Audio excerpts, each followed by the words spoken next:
Habim TV, mencerdaskan umat.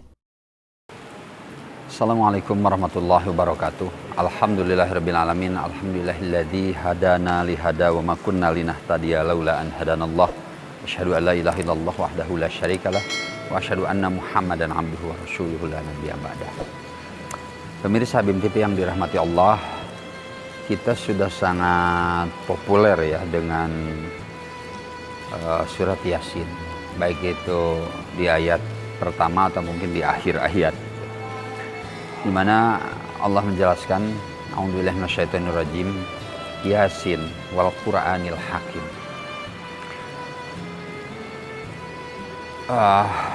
Yasin, wallahu a'lam bil muradi. Wal Qur'anil Hakim, dan Al-Quran adalah sebagai petunjuk yang bijaksana, sebagai hudan, sebagai furqan yang menjadi aturan dan perundang-undangan bagi manusia. Kalau memang perundang-undangan dalam tatanan kehidupan, tentu bukan hanya tatanan di dalam keberaturan menunaikan syariat-syariat seperti sholat, zakat, saum, dan selanjutnya, tapi juga sebagai hakim Allah yang maha bijaksana, yang di situ keputusan-keputusan hukum Allah juga terkait dengan moral, etika, kehidupan, bahkan muamalah, munakahat, dan lain sebagainya di dalam kehidupan kita. Sehingga Al-Quran yang diturunkan oleh Allah yang maha bijaksana, yang maha tahu bagaimana mengatur makhluknya, seperti halnya sebuah pabrik. Kalau dianalogikan sebuah produk lemari es misalnya, tentu dengan tata cara, ada buku manualnya. Nah, jika tidak mengikuti itu, maka bisa jadi cara penggunaan terhadap barang elektronik tadi bisa jadi salah. Bisa dia tertukar misalnya dengan cara menggunakan mesin cuci atau kompor listrik barangkali. Nah, kalau ada buku panduannya, kalau ada buku manualnya, maka akan mudah cara menggunakan atau cara memanfaatkan atau cara menjalani bagaimana seharusnya mesin itu beroperasi. Demikian juga Al-Quran. Ketika Al-Quran mengatur sebagai buku, sebagai panduan pedoman hidup manusia, manusia akan mudah menjalankan hidupnya. Ya. Nah, jika itu hanya sekedar ajaran saja, bisa jadi ajaran, tapi tidak berhenti di situ.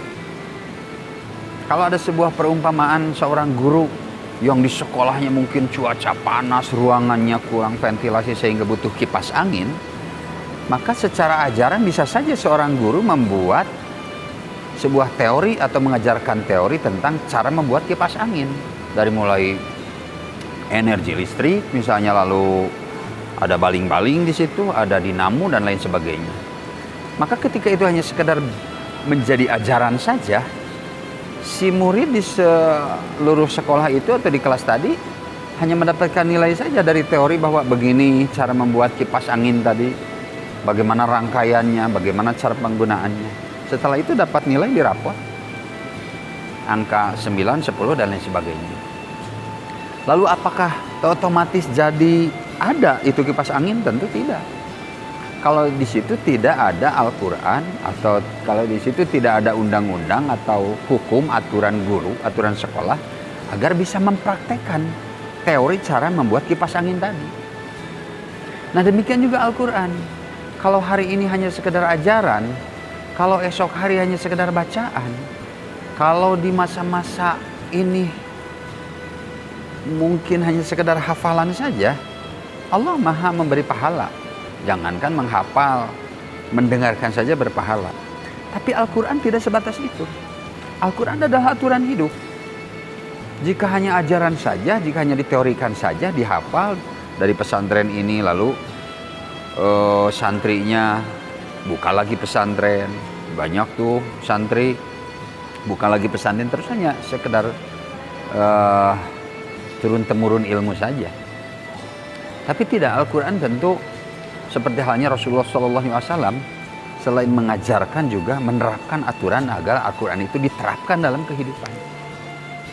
Kembali lagi kalau diumpamakan tadi seorang guru mengajarkan teori membuat kipas angin, bukan hanya sekedar teori saja, tapi bagaimana kipas angin itu dipraktekkan. Perlu perangkat apa saja, perlu pengawasan, perlu pengawalan, sehingga mewujudlah itu kipas angin.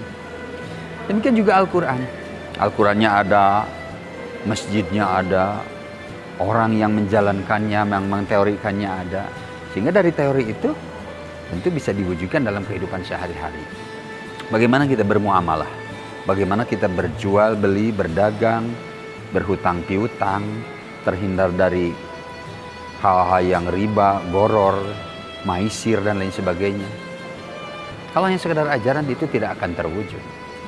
Al-Quran tinggal Al-Quran, muamalah tergantung selera orang. Tidak seperti itu. Jadi Al-Quran menjadi panduan hidup, menjadi hudal linas, wa bayyinati minal huda wal furqan.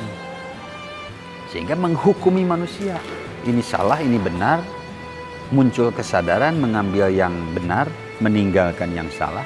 Dan dari kesadaran itu pasti pilihannya punya resiko. Maka demikianlah seorang mukmin muslim harus bersabar.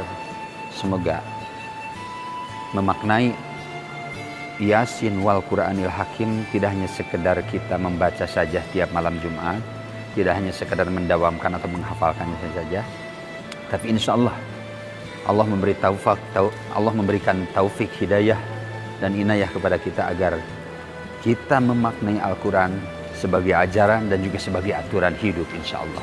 Demikian, semoga bermanfaat. Semoga Allah membimbing kita agar istiqomah menjalankan Al-Quran. Wassalamualaikum warahmatullahi wabarakatuh.